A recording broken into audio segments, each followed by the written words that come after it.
On April 24, 1874, the ice cracked on the Stickeen River.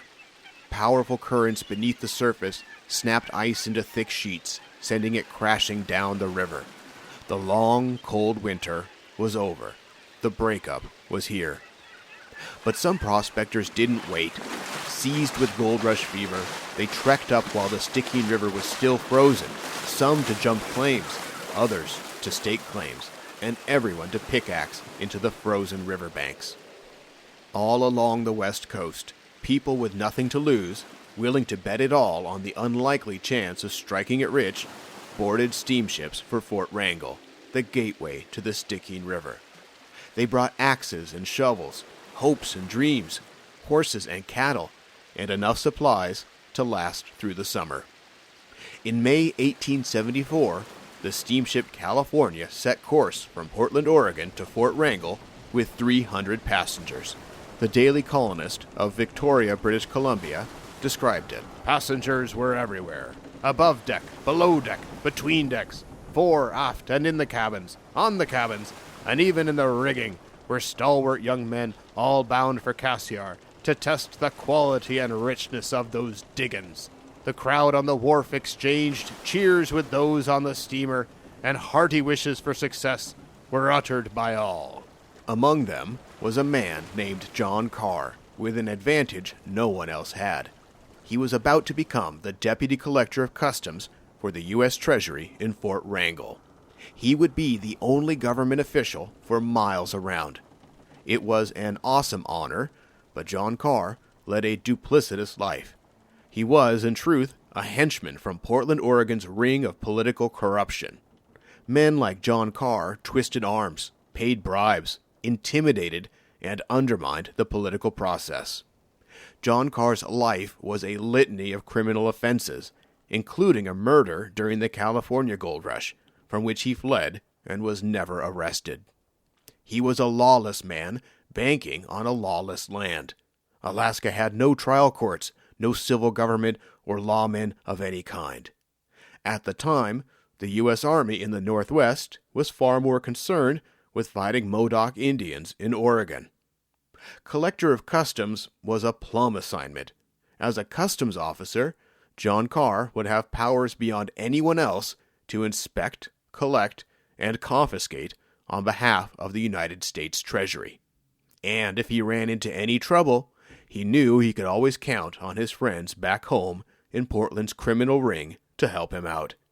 And if that failed, he could always look to their leader, Oregon's infamous U.S. Senator, John Hipple Mitchell. The steamship California cruised up the west coast, passing among the islands of British Columbia and southeast Alaska. The ship approached Fort Wrangell at the northern tip of Wrangell Island, near the mouth of the Stickeen River. John Carr disembarked from the ship and took a small boat ashore.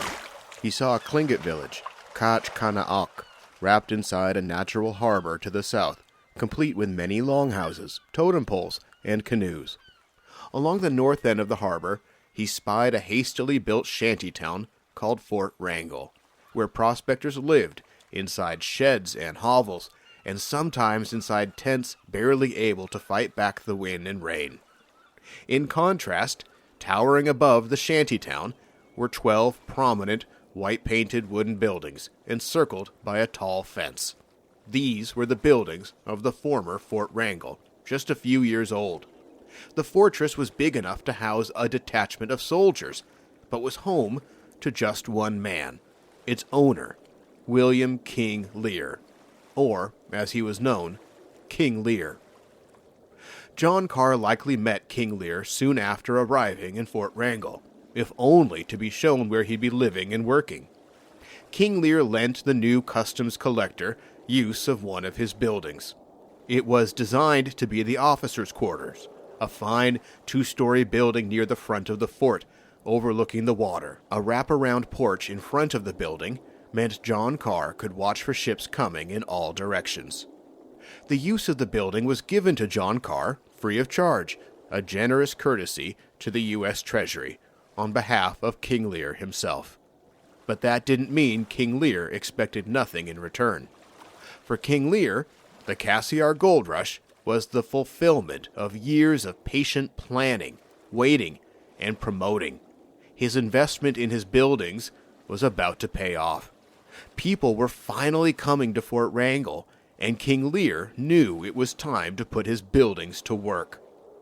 King Lear and John Carr were both Gold Rush veterans. Each man knew exactly what it would take to capitalize on this gold rush. They both thought of themselves as the most powerful man in town. From the moment they met, whether they knew it or not, both men were already at war. Today's story is about corruption, greed, fraud, and a fugitive from justice in the American West. It's about law, from the people who make them to the people who break them. And it covers one crazy year in Wrangell history, 1874, the fever peak of the Cassiar Gold Rush, when a fugitive held power as the sole government official in Fort Wrangell. I'm your host, Ronan Rooney. You're listening to Wrangell History Unlocked presents Strange Customs, Part 2, Fools Rush In.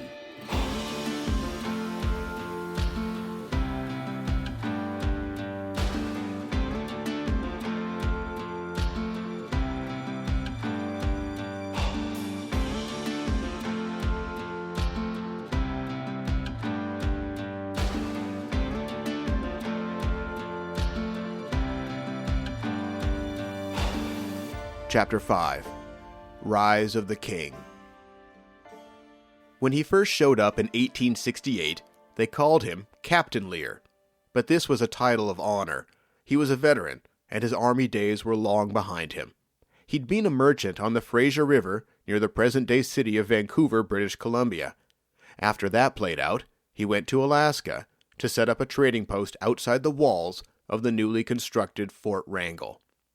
Captain Lear teamed up with an ex-Confederate Commodore named Captain Leon Smith, a hero in the South, having captured a Federal cotton-clad during the Civil War.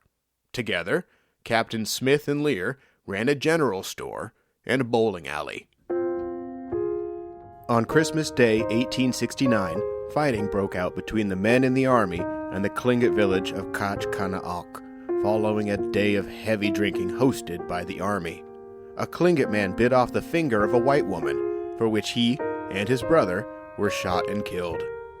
In retribution, based on the Tlingit system of justice, the brother's father, Skutdu, shot and killed a white man, Leon Smith. For 2 days, the army bombed the village until Skutdu surrendered. The army included Captain Lear on the jury for the court-martial of Skutdu, which ordered Skutdu to death by hanging, the first execution in Alaska under the United States. In the spring of 1870, a government report shredded the Army's conduct in the bombardment. It said the Army was the worst influence in Alaska. On June 1st, in consequence of the bombardment debacle, an excuse was found to reassign Jefferson C. Davis, and Fort Wrangell was abandoned and put up for sale. Captain Lear bought all 12 buildings for just $600. And that's how Captain Lear became King Lear. And if King Lear acted like he owned the place, it's because he had the receipts. The army concerned itself with Sitka and let King Lear run Fort Wrangell. For a time, Fort Wrangell was quiet. In the winter of 1870, an army inspector stopped by and observed only 8 miners wintering in Fort Wrangell. The inspector observed that King Lear lived in the largest building, the 2-story hospital building, which he ran as a store and where he served as postmaster. The only other merchant around was Charlie Brown, a holdover from the Stickeen Gold Rush of 1861. David Flannery, the deputy collector of customs in Fort Wrangell, was the only federal official for miles around. He did his job so diligently, it seldom registered as news. King Lear provided David Flannery a free place to stay and work inside the fort. With so many buildings at his disposal, King Lear was able to grant generous favors. Until as late as 1873, few outsiders visited. But that would change. The July 29, 1873 Daily Colonist reported, "Buck Choquette, the Hudson Bay Company's agent at Stickeen, had been to the diggings, came out to Fort Wrangell and saw Mr. Lear. He had about $200 worth of the dust, which he got at the mines, and pronounced the diggings rich and extensive. About $500 worth more of the dust was brought down for Boskowitz Brothers of this city. Captain William Moore sent down $200 in dust by Mr. Lear to his family in this city. Mr. Lear has about $90 of the dust. It is dark, resembling Big Bend gold closely, and is in pieces, ranging from a bit to $3.50 in weight. Buck Jauquet, the legend who sparked Alaska's first gold rush, gave the news a gold stamp of approval. King Lear put his hype machine into action. In March 1874, King Lear boarded a steamship to Victoria, where he told reporters about his team of hired Russian hands, each man packing a 300-pound sled of supplies up to his trading post on the Stikine River. King Lear made sure stories like this wound up in Victoria's newspapers. He ran advertisements for his large safe and commodious warehouse, and went by the motto, "We'll pay strict attention to the business." King Lear openly sold wine and liquor to eager prospectors. W.K. Lear, dealer in groceries and provisions, wines, liquors, clothing, miners' outfits, Fort Wrangell, Alaska Territory, and Buck's Bar, Stikine River, British Columbia. In the same newspaper, a competitor ran an ad accusing Lear of omitting an important fact about his prices. That from 15 to 20% duty has to be paid on goods purchased at Fort Wrangell on entering the British possessions. Goods bought from us will be sold much below the Wrangell price and will enter the diggings duty-free. King Lear intended to make the gold rush pay. But King Lear wasn't the only game in town. The Cassiar Gold Rush brought not only new customers, but competition as well. And the king would have none of it. You're listening to Wrangell History Unlocked presents Strange Customs Part 2, Fools Rush In. We'll be back after this commercial message.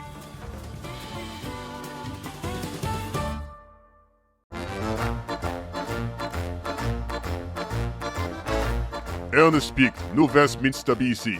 Importer und Dealer in Spirits, Wines, Ales und Cigars, Brandies, French, H&F Martel, Pelvoisen und American, in bulk und cases, Rum, Jamaica und other brands, Whiskey, Scotch, Irish, Bourbon und Monongahela, in bulk und cases, Gin, Holland, in bulk und cases, Old Time, different brands, Wines, Port, Sherry, California wines, various brands, Champagne, Porters und Ales, different brands, Syrups und Bitters, all kinds. Ernest spricht, New Westminster, BC. Brewer und Malzer und Dealer in Brewerstock, Distiller und Dealer in Double Refined Spirits. 40 overproof, superior to any. Also refined alcohol in tins, 95 overproof. The wave of gold miners to Fort Wrangell attracted a new crop of businessmen looking to cash in. As Patricia A. Neal writes in Stikine River Journal, early days on the Stikine River, brandy was being sold at $4 to $5 per bottle. A saloon was started in a tent, and the proprietor was selling drinks at 50 cents per drink. He expected to have a billiard table shipped up on the next steamer. And then, Dancing Bill from Fort Wrangell, accompanied by 4 others, headed up the river with an organ.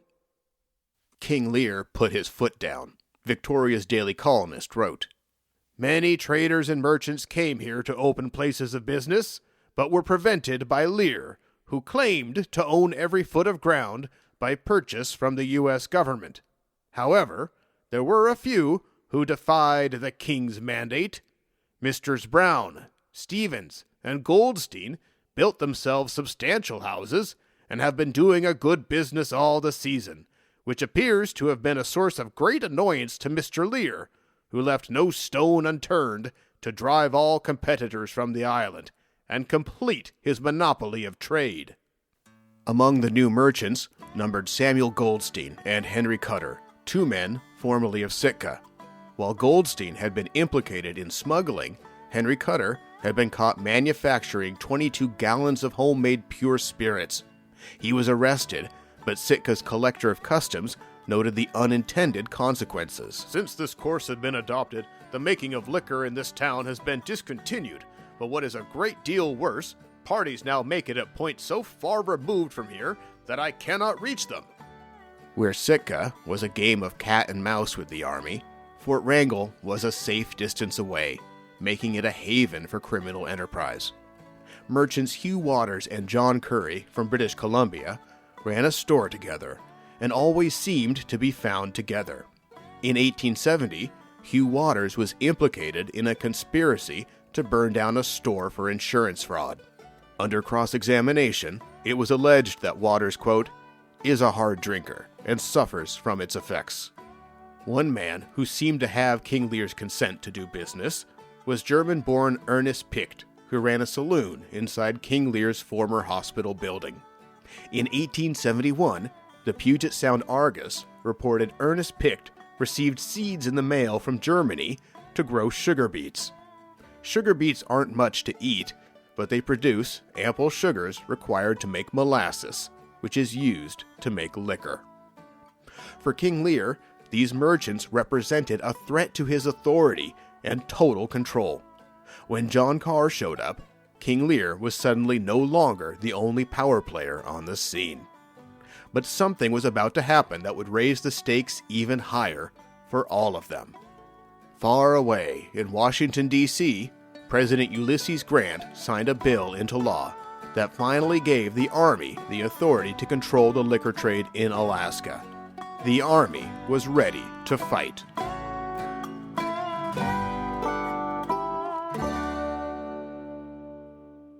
Chapter 6. Raising the Stakes. Major General John Schofield took the new law passed by Congress and issued this general order. It didn't exactly ban liquor in Alaska, but instead defined who would be in control of it. Under direction of the Secretary of War, the transshipment of spirituous liquors from Victoria, Vancouver Island is authorized at Fort Wrangell, Alaska, throughout the territory of the United States to British Columbia, under such regulations as may be established by the Treasury Department. And the Treasury Department's man in Fort Wrangell was John Carr.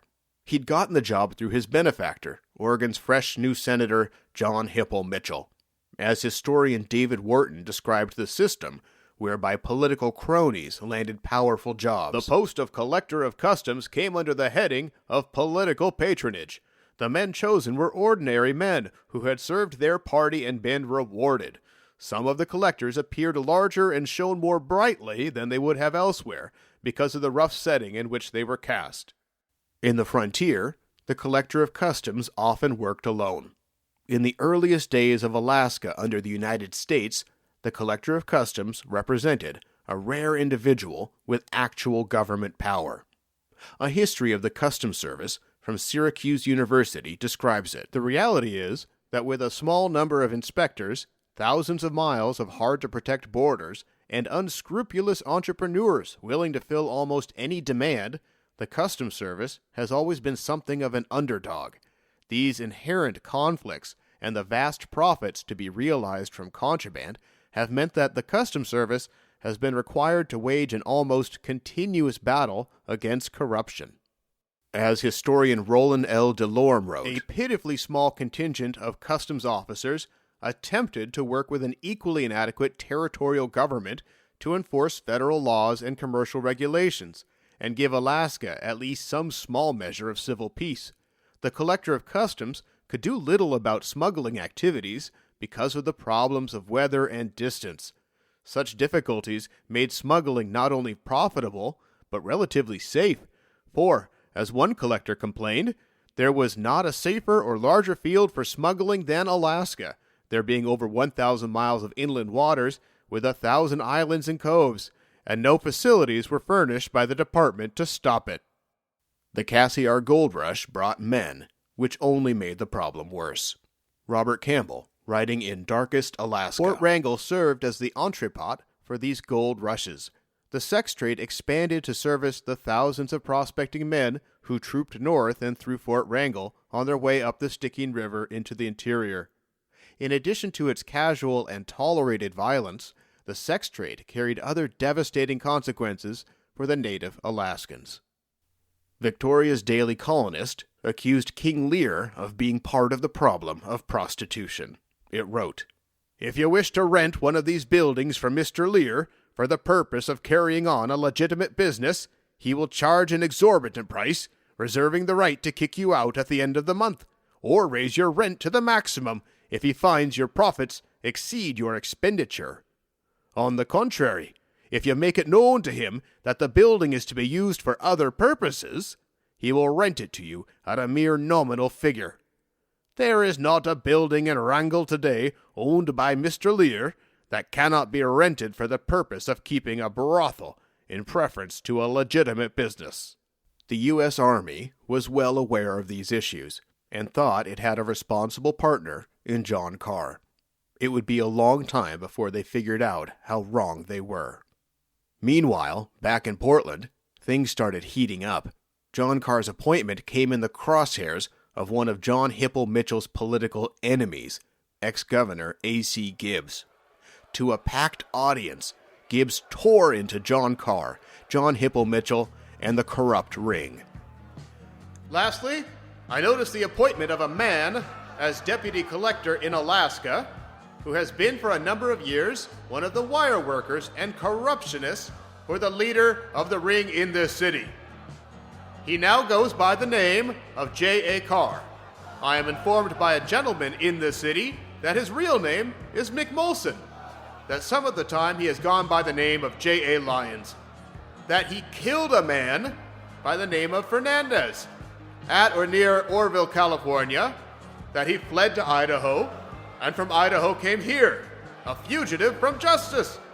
He was indicted, and a reward of $1,000 was offered for his apprehension, but Mick never put in his appearance to claim the reward. This is the last appointment made by the ring. Whose turn is next?"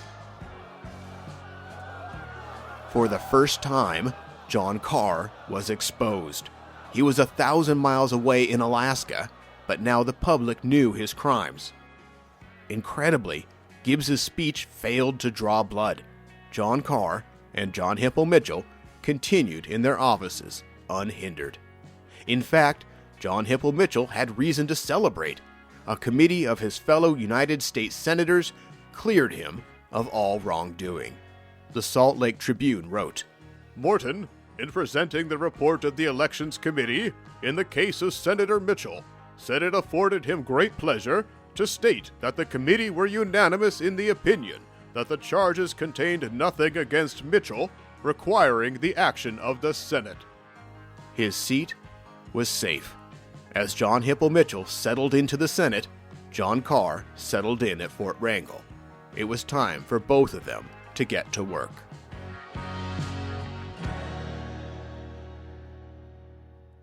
Chapter 7. The Crime. There were lots of reasons to smuggle goods. Some items, like alcohol, were simply illegal without a permit. But many people attempted to smuggle items simply to avoid having to pay import taxes. If you imported Canadian goods into America, you had to pay the U.S. government duty. And if you imported American goods into Canada, you'd better expect to be charged an import duty. Fort Wrangell posed a unique and interesting challenge. Fort Wrangell was an American port, but it received Canadian goods intended for use up the Stickeen River inside Canada. The American government allowed an exception for these types of goods. No duties were required on Canadian goods stopping over temporarily in Fort Wrangell, so long as the goods made it into Canada. If any of it stayed in Fort Wrangell, that counted as an import and required a fee. John Carr made his first scheme inside this matrix of rules. In July 1874, John Carr struck a deal with merchant William P. Wilson. John Carr had access to a secure warehouse containing liquor intended to be shipped on to Canada. For $100, Carr let Wilson take some of the liquor home. Carr covered his tracks by filling out a false clearance of goods, indicating that the liquor had been sent on to Glenora Landing, Canada. Stanley Ray Remsburg, writing in The Administration of Alaska, describes it like this. An inevitable byproduct of the boom was a thriving trade in spirits and wine to satisfy the carefree, spendthrift miners' thirst for drink. John A. Carr illegally diverted parts of the shipments into town, falsely marking the manifests to indicate that they had been shipped on to the mines.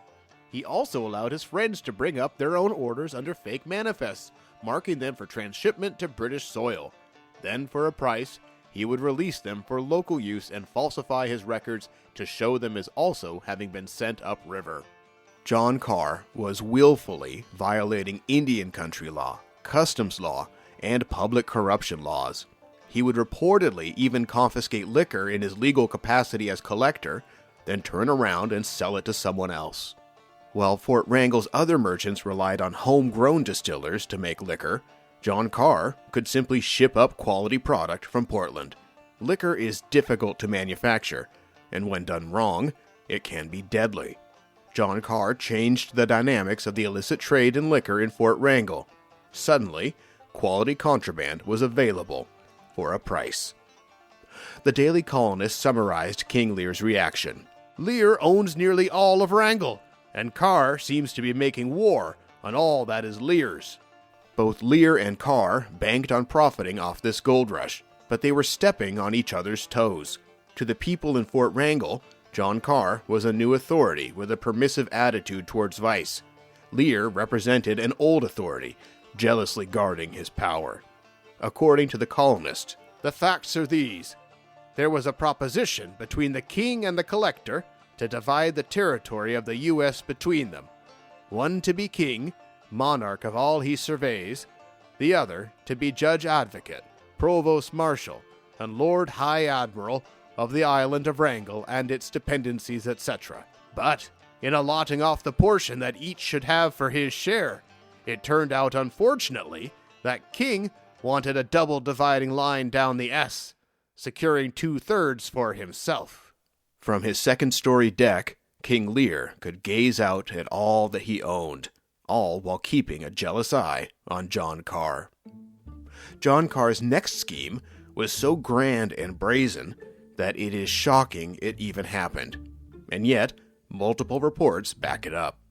When the steamship Glenora came down the Stickeen River near the end of the season, it was heavy with goods and people. John Carr reportedly refused to allow the ship to land anything, unless the captain paid him an extortion fee of around $4,000, a little over $100,000 today. Captain Irving was shocked and protested, but given no alternative, he paid John Carr the money, and the ship landed. The extortion was John Carr's biggest haul of his unscrupulous career. Back in Portland, General Jefferson C. Davis sat down with Captain J.B. Campbell. Campbell had just been appointed the new head of the Army in Alaska and would soon leave for Sitka to take command of General Davis's old post. Davis counseled the young captain on what to expect in Alaska. Campbell recalled, "He told me he knew from personal experience that the command was a difficult and arduous one at all times, and that would be especially so now on account of the mining excitements and the large contraband trade that had sprung up. He especially called my attention to the alleged unlawful trade and violations of law at Fort Wrangell." General Davis told Campbell to make arrests in Alaska, so long as he had the sworn testimony of two parties to back it up. As for what to do when a prisoner was in custody, General Davis shrugged it off. He admitted that, in Sitka, several prisoners had been in confinement for months, with no clear end in sight. He said means would ultimately be found to bring offenders to justice, and that in the meantime he would only reiterate the orders of the War Department, which were that the commanding officer of Sitka should proceed against all offenders. Davis was ready to fight, but Campbell told him he feared the Army had no legal authority to arrest anyone, and that doing so would open Campbell up to the criminal charge of false arrest. But General Davis left that for Campbell to sort out. "You must proceed against them," were the words, but no explanation was vouchsafed. Back in charge of the Army in Alaska, General Davis once again set into motion events and ignored the consequences. On his voyage north, Captain Campbell passed briefly through Fort Wrangell. I ascertained that the law in reference to liquor was extensively and openly violated at Fort Wrangell. Campbell saw, with his own eyes, the trade that was happening in broad daylight. When J.B. Campbell arrived in Sitka, he relieved Captain George B. Rodney, who had been in command of the Army in Alaska through the tumultuous summer of 1874. As Captain Rodney prepared to leave Alaska for good, Captain Campbell assigned him a solemn responsibility on his way out: raid Fort Wrangell. With that, Captain Rodney and a detachment of soldiers boarded a steamship for Fort Wrangell. They were about to bring down the hammer. Literally.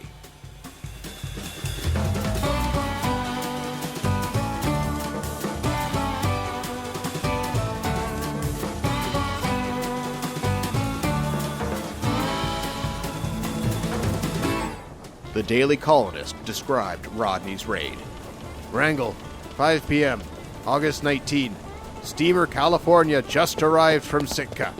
Shortly after her arrival, 4 detachments of U.S. troops were landed, and every store and house was searched for liquor. Wherever found, it was instantly destroyed. In Sam Goldstein's, a barrel of brandy was found. The clerk arrested, and the store, which contained about $6,000 worth of goods, was closed and is now in charge of a U.S. officer. Wilson Saloon was closed. Curry and Waters was also closed, with several others. Barrels, cases, bottles, etc. were taken out and broken to pieces. The town was quite lively for a few hours. Rodney's raid of Fort Wrangell was a smashing success. This was a wake-up call. For some, the party was over. Samuel Goldstein and his clerk, William Lindquist, got spooked and left Fort Wrangell almost immediately. Goldstein boarded a steamship for Sitka, while his clerk and several miners decided to travel to Sitka by canoe. But other merchants in Fort Wrangell hardly batted an eye before opening back up. As the Daily Colonist wrote, "The steamer California had scarcely left the harbor here on the 19th of August with the U.S. troops on board, when the places closed by the commanding officer of the detachment were again all reopened by permission of Mr. Carr, collector of the port, to those who made proper application, with the exception of Messrs. Water and Curry, who would not recognize the mode as being the proper way to reopen their places of business." Ironically, one of Captain Campbell's orders before the men left Sitka was to, quote, seize the goods, chattels, etc. of those violating the law, and to, quote, turn them over to the custody of the collector of customs at that place. That meant the Army entrusted all the confiscated goods to John Carr, whose corruption and deceit remained undiscovered following the raid. Days later, Captain George Rodney arrived in Portland and described the raid firsthand to General Davis. Rodney's report included names and places of business in Fort Wrangell selling liquor without a license. Rodney's raid caught merchants in the act of illegally selling liquor in Indian country, but Rodney did not catch merchants selling liquor to Indians. In fact, the merchants of 1874 all came for the gold rush, not the Indians. The merchants made their money mining the miners. For General Davis, Rodney's report was exactly what he needed to hear.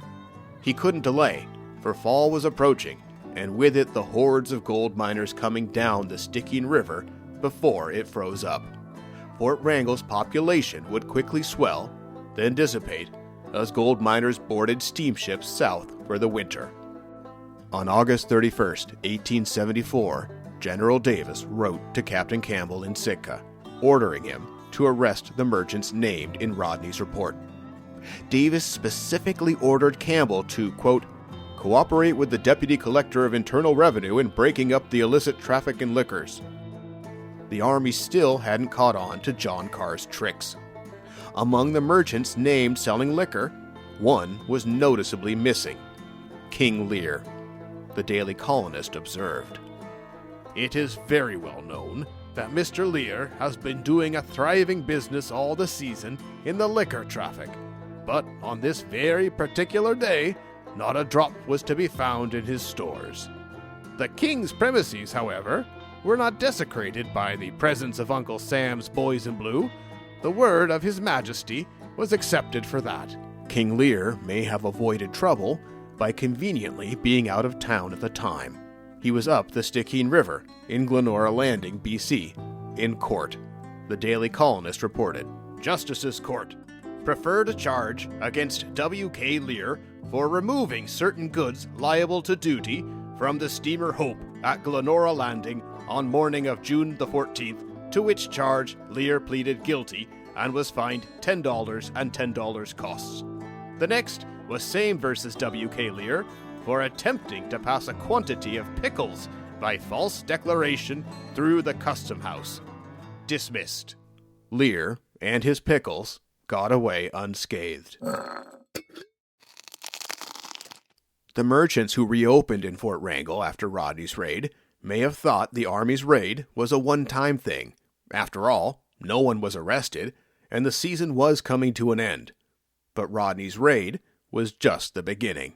With his orders in hand from General Davis, Captain J.B. Campbell in Sitka ordered the arrests of the Fort Wrangell merchants identified by Captain Rodney. When Samuel Goldstein fled Fort Wrangell after Rodney's raid, he may have thought he'd be safer in Sitka. He was wrong. On September 12, soldiers in Sitka arrested Samuel Goldstein and placed him in the guardhouse. Goldstein's clerk and the few others who decided to flee Fort Wrangell by paddling to Sitka still hadn't arrived, and never would. When they failed to show, they were presumed dead. Their deaths were the first major consequence of Rodney's raid, but more would come. 4 days later, Captain Campbell in Sitka sent 12 soldiers led by their young officer, Lieutenant A.B. Dyer, to Fort Wrangell. He gave them an order: shut it down. The liquor, the stills, the merchants, everything. Shut it all down. And take back the fort. You're listening to Wrangell History Unlocked presents Strange Customs Part 2, Fools Rush In. We'll be back after this commercial message. David Green on Government Street announces that he can't be beat. Vests, coats, and pants he will sell cheap. In all styles and sizes he has a heap. Depart at once his benefits to reap. Go to Cassiar Mines is the cry. Resolve at Green's your clothes to buy. Every class can be suited there. Each article warranted not to tear. Now go while you have the cash to spare. Chapter 9. Arrests. At 22 years old, this was the biggest assignment Lieutenant A.B. Dyer had ever been handed. He was less than a year out of West Point. Unlike his superior officers, Dyer was a boy during the Civil War, too young to have served in that conflict. Dyer was named after his father, a famous Union brigadier general, who had died just months before. Captain Campbell's order to shut down the liquor trade in Fort Wrangell was A.B. Dyer's chance to prove himself and live up to his father's legacy. On September 17 at 6 p.m., the steamer California pulled into Fort Wrangell. Like a Trojan horse, the Army's soldiers jumped out and flooded the town. The Daily Colonist remarked, "Steamer California just arrived from Sitka with a detachment of U.S. troops to be permanently stationed here. Live times expected." Stanley Ray Remsburg describes it. Although most smugglers promptly hid their stocks when they learned that soldiers were on the ship, Dyer acted upon Rodney's findings and promptly arrested Wilson, Cutter, Curry, and Waters, seized and inventoried their property, and destroyed all the liquor they could find. The Army's crashing arrival sent people scattering. Purser Vanderbilt took people aboard his steamship, whether they had money or not. The Daily Colonist remarked, The military are now making several arrests. No telling when this thing will stop. The place is under martial law. Anchor up, steamer away." No one seemed happy about the army's arrival, except for King Lear. He welcomed Lieutenant Dyer and his men, and provided them use of his largest, most prized structure, the former hospital building. This meant Ernest Pict, the saloon keeper, was kicked out. A reporter for the Daily Colonist by the name of Box was there and interviewed A.B. Dyer. A.B. Dyer is a nice, gentlemanly-looking young fellow just out from the playgrounds of West Point. He has been the guest of Mr. Lear since his arrival here, and if he has not been lionized by other residents, it is because they do not place a proper estimate on gold lace and gilt buttons. On the 19th of September, I called at Lieutenant Dyer's quarters, and among other subjects, I spoke of Mr. Pict being driven out of this house where he had opened his saloon. The lieutenant informed me that the whole house being under seizure, he could not permit a saloon to be opened in it. Otherwise, he had no authority to dispossess Mr. Pict. Dyer was telling the plain truth. He could only arrest those names given to him in Sitka. Ernest Pict, a saloon keeper, was simply not among the names identified in Rodney's raid the month before. But that didn't mean Dyer couldn't gather evidence. Stanley Ray Remsburg. Dyer also secured affidavits from 6 witnesses accusing them of illegally introducing liquor into Alaska. But despite his suspicions, he could find no evidence that they sold drink to the Indians. One affidavit stood out. On September 24, William P. Wilson told A.B. Dyer about the liquor he received from John Carr in July. Wilson described how John Carr could simply fill out a false clearance paperwork saying the liquor was shipped up the Stickeen River to Canada. This was shocking news. The whole summer of 1874, there had been a massive leak in the U.S. government's dam around liquor in Alaska, and its name was John Carr. The Army and the Treasury were supposed to be working together to control the liquor trade. Instead, they were competing against each other. The reputation of the Army for introducing liquor into Alaska during this time now extended to the Treasury, as John Carr was exposed for doing exactly the same thing. The very next day, the Army finally got its man. The Daily Colonist. The cauldron boiling at Fort Wrangell. A U.S. official arrested. John A. Carr, Deputy Collector of Customs here, was put under arrest at 3 p.m. today and is now confined with other prisoners. Whose turn is next? In trouble. John A. Carr, Deputy Collector of Customs at Fort Wrangell, has been arrested by Lieutenant Dyer, USA, and was put in close custody in the guardhouse.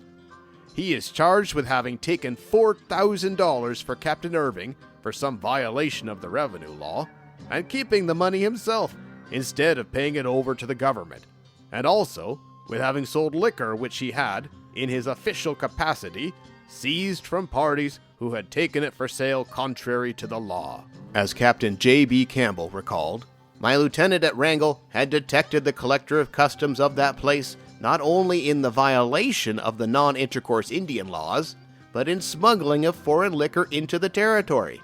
He arrested him, and at once a flood of complaints poured in from all sources of extortion in office, fraud, bribery, and other offenses against this official." This was John Carr's first time behind bars, and it did not suit him. His long run from the law was finally over, for the moment. He knew that once his powerful friends in Portland and the U.S. Senate heard about this, they'd jump into action to save him. But trapped in this remote Alaskan outpost, he confronted the reality that information traveled slowly, and it would take time before anyone knew what had happened. As he waited, he plotted how he might get his revenge. The Army's return to Fort Wrangell flipped the table, sending the House of Cards tumbling. King Lear was out of the fort, and the Army was back in. The stores were locked up, and its merchants in jail. John Carr went from being the most powerful man in Fort Wrangell to becoming its prisoner. And King Lear watched the cards fall, trying to score his biggest sale yet.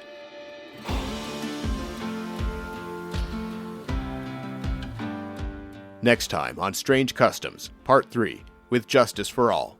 John Carr and his fellow criminals work hard labor as prisoners of the U.S. Army. A gruesome death threatens to rekindle a bloody conflict between the Army and the Tlingit.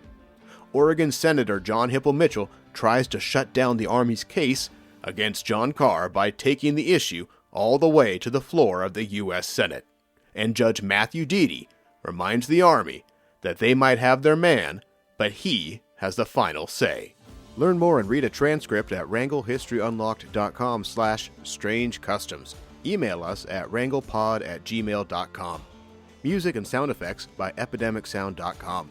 Cat sound effect by Inspector J on freesound.org. Thanks to Alice Rooney, Peter Stanton, Bonnie Demersion, Peter Metcalf, and Vivian Faith Prescott for reviewing drafts. Tune in next week for Strange Customs Part 3 with Justice for All. I'm your host, Ronan Rooney. Thanks for listening.